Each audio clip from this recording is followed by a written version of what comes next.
दुलाराय बर' फरायसा आफादनि खुंगा 52थि बोसोरसालिया जथुमानि हाबाफारिया 21 डिसेम्बरनिफ्राय जागायबाय। सानथामनि हाबाफारिजों दिनै नैथि सानाव आगान होबाय। केबिनेटआव गोनां थिरांथा लादों। असमिया रावा जागोन रायजोआरि राव। थाखो 10 सिम फरायसालिफोराव असमिया रावा बाध्यतामूलक राव जासिगोन। लावखार ओंखाम जाग्राफोरनि थाखाय मोजां खौरां। जामदुवार पिकनिक स्पटखौ बयनिबो थाखाय बेखेवनानै होबाय थांनाय 18 डिसेम्बराव। खुलुमबाय बड'लेण्ड खौरांनि गासै नायगिरि नोंथांमोनखौ अननाय मोजां मोननाय आरो सिबिनायखौ बावहरग्रोनानै दिनैनि रादाबाव बरायबाय। दिनैनि रादाबखौ फरायदों आं रामेन बर'। दा दं आबुं रादाब। दुलाराय बर' फरायसा आफादनि खुंगा 52थि बोसोरसालिया जथुमारि हाबाफारिया 21 डिसेम्बरनिफ्राय जागायबाय। सानथामनि हाबाफारिजों दिनै नैथि सानाव आगान होबाय। नैथि दुलाराय बर' फरायसा आफादनि जथुमाया मैयानिफ्राय सोलिदों आरो दिनै फिरफिला बिरहोनाय, मुंख्लंनो बिबार बावनाय, गेदेमा सुबुंफोरनो बिबार बावनाय बायदिसिना हाबाफारि सोलिगासिनो दङ।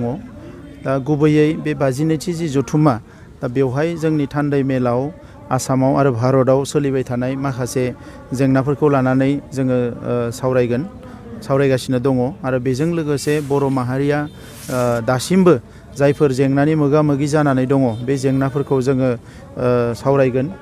क'क्राझार जिल्लानि सिङाव थानाय सेरफांगुरि बेन्दोंनि सिङाव थानाय कनकेश्वर जावरिखां फोथाराव सनिबार फुंनि 8 रिंगानिफ्राय मुंख्लं अबिराम गोसोखां गाहाय हाबजेननाय लामा बेखेवनाय हाबाफारिजों जागायनानै गासै बेखेवसारनाय हाबाफारिखौ मावफुंनाय जायो। दा बेवहाय जोङो गुबैयै बुंनो सानो जे दिनै जिफोर थासारिया भारतआव जादों बे थासारिया जोंनि बाहेराव नङा, जोंनि गेजेरावनो। दा बेनिखायनो बेफोर थासारिनिफ्राय जोंबो उदां नङा। नाथाय जों हारि हिसाबै बे थासारिनिफ्राय बोरैहाय जोंनि गावनि हारिखौ बासायनो हागोन, बेनि थाखाय जोङो माखासे राहा लामा लानांगोन आरो बेनिखायनो जोङो बेखौ दुलाराय बर' फरायसा आफादनि थान्दै मेलाव सावरायनानै जोङो गाबोननि गेजेराव मोनसे बिथांखि लागोन जे जि मोनसे केब दायो का जाफैबाय, बे कानि जि सोमावसारनाय हारसाफोरनि, बे सोमावसारनायाव जोङो थोंजोङै बाहागो लानो हायाबो जानो हागौ। मानोना बे सोमावसारनाया अहिंसानिफ्राय हिंसानि लामाजों थांगासिनो दङ आरो हिंसा खालामोब्ला जोंहा गोबां खहा जागोन। सानथामनि बे गाबगोनां हाबाफारिजों खुंफुंनो लाजानाय हाबाफारिजोंनो लोब्बा गोनां दुलाराय बर' फरायसा आफादनि आफादगिरि प्रमद बर' बिथाङा बेबायदिहाय बुंथियो। थांनाय समाव जिफोर सोमावसारनाय बड'लेण्ड ओनसोलाव जादों, जेराव अर जोंदों, जेराव मानसिनि जिउ जोबदों, बेफोरबायदि थासारियाव गुबुन हारिफ्रा जोंखौनो दुसिदों, जोंखौनो दायनिगिरि खालामदों आरो दिनै बर' अबर' बायदिसिना बिथांमोना आफाद खुलिनानै जोंखौनो दायनिगिरि साजायलांबाय थानायनि हाबाफारि लामा लादों बिथांमोना।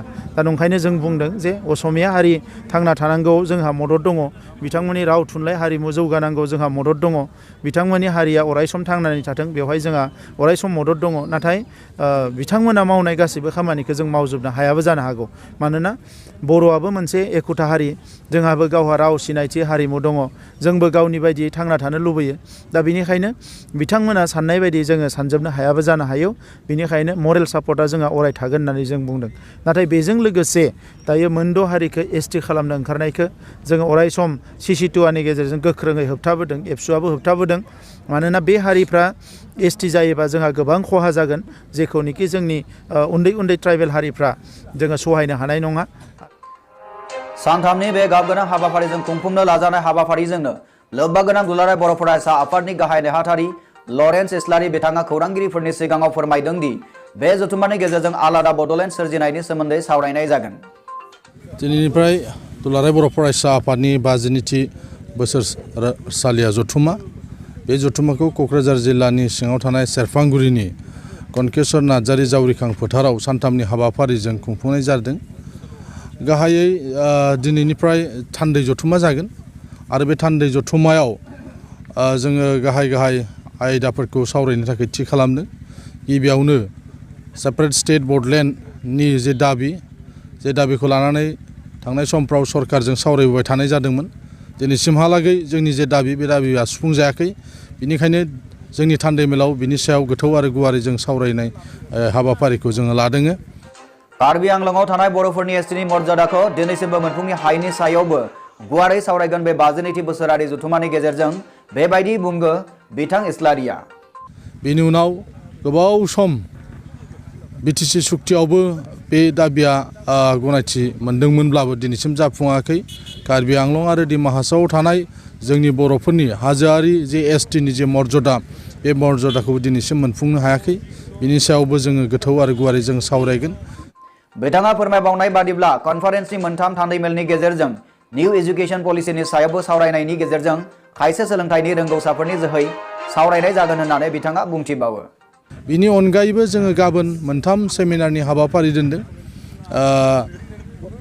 निउ एजुकेशन पलिसि एबा नेशनेल जे एजुकेशन पलिसि आरो बर' बिजों बेखौ सावरायनो थाखाय जों माखासे एजुकेशनिस्टफोर रोंगौसा मानसिफोरखौ जों लिंहरदों बे सावरायनायाव खौ जोङो खालामगोन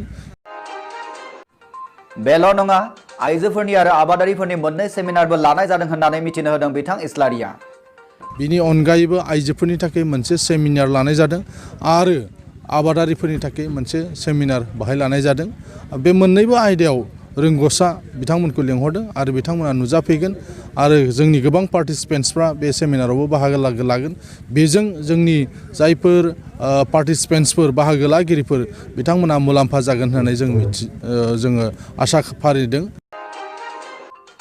बे बुब्लियावनो एबसुनि लेङा आफादगिरि दिपेन बर' बिथाङा बेबायदिहाय बुंथियो जे बर' हारिनि गासैबो जि जेंना जेंसि दङ बर' हारिया गेरेमसा माहारि जानांगौ बर' हारिखौ जोङो बिश्व दरबाराव प्रतिष्ठा खालामनो थाखाय जोंनि हारिनि सिनायथि जोंनि अस्तित्व जोंनि थामोनथा जोंनि हा हुनि रैखाथि हारिनि जिफोर जोंनि जेंना जेंसि दङ बे गासैबो जेंना जेंसिखौ सर्ट आउट खालामनानै फैबाय थानाय समाव दुलाराय बर' फरायसा आफादा मोनफ्रोमबो जेंनाखौ नायबिजिरनानै जों बोरैहाय सरकारनि खाथियाव जोङो नारसिननानै सरकारखौ जों बाध्य खालामनानै जोंनि जेंना जेंसिखौ सुस्रांनो हायो आरो बेजों लोगोसे दुलाराय बर' फरायसा आफादा जिफोर मावनो लानाय जोंहा मिशन आरो भिजनफोर दङ जोङो गुन गोनां सोलोंथाइनि मावथांखि बड'फा मिशन फर सास्टेनेबल चेन्ज आरो बेजों लोगोसे बर' हारिनि गेजेराव समाजारि जि थासारि रांखान्थिनि जि थासारि गासैबो बिथिंखौ लाफानानै जौ जुवानिफ्राय लानानै लाइमोनफोरनि जेंना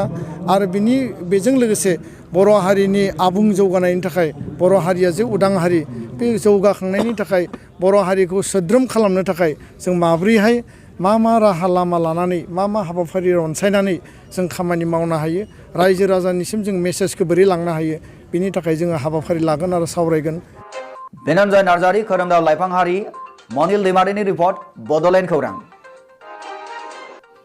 केबिनेटआव गोनां थिरांथा लादों असमिया रावा जागोन रायजोआरि राव थाखो 10 फरायसालिफोराव असमिया रावा बाध्यतामूलक राव जासिगोन बे खोथाफोरखौ मिथिनो होयो मन्त्री हिमन्त बिश्व शर्माया बावैसो होनाय प्रेस बिबुंसारनि गेजेरजों অসমীয়াক ৰাজ্যিক ভাষা হিচাপে সাংবিধানিক প্ৰদত্ত অধিকাৰ দিয়াৰ বাবে আজি কেবিনেটে কেন্দ্ৰীয় চৰকাৰক অনুৰোধ জনায় সংবিধানৰ 345 ধাৰাত অসমৰ ৰাজ্যিক ভাষা হিচাপে অসমীয়াক অন্তৰ্ভুক্ত কৰাৰ বাবে কেবিনেটে কেন্দ্ৰীয় চৰকাৰক অনুৰোধ জনায় অৱশ্যে বৰাক উপত্যকা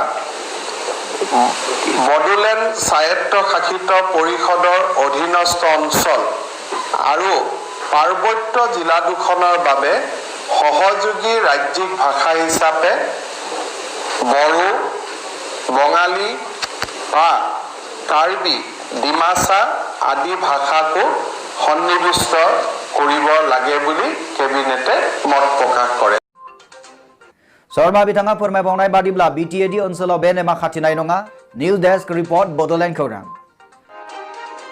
लावखार ओंखाम जाग्राफोरनि थाखाय मोजां खौरां जामदुवार पिकनिक स्पटखौ बयनिबो थाखाय बेखेवनानै होबाय थांनाय 18 डिसेम्बराव